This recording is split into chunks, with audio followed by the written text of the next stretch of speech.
عید کی نماز میں اکثر بھائی ایک دوسرے کی طرف دیکھتے ہیں کہ ہاتھ باندھنے ہیں یا ہاتھ چھوڑنے ہیں، تو آج ہم آپ کو عید کی نماز کا آسان طریقہ بتائیں گے۔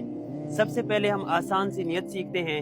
2 رکعت عید الفطر 6 زائد واجب تکبیروں کے ساتھ واسطے اللہ کے لیے، رخ قبلہ کی طرف اور پیچھے اس امام کے اللہ اکبر۔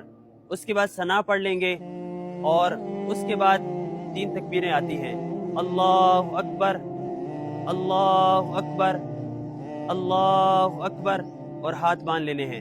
اس کے بعد امام صاحب سورۃ فاتحہ پڑھیں گے اور ساتھ میں ایک سورت ملا لیں گے۔ اس کے بعد رکوع میں جائیں گے، معمول کے مطابق رکوع ہوگا اور سجدہ ہوگا، اور دوسری رکعت میں جب امام صاحب اٹھیں گے تو وہ سورۃ فاتحہ پڑھیں گے اور ساتھ میں ایک سورت ملا لیں گے۔ اس کے بعد 3 تکبیروں کی باری آتی ہے کہ اللہ اکبر، اللہ اکبر، اللہ اکبر۔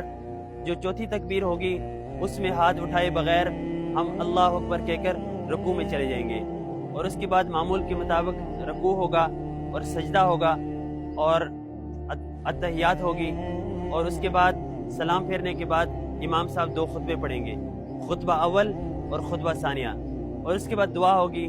اس دعا میں ہمیں بھی یاد رکھیے گا۔ جزاک اللہ خیرہ۔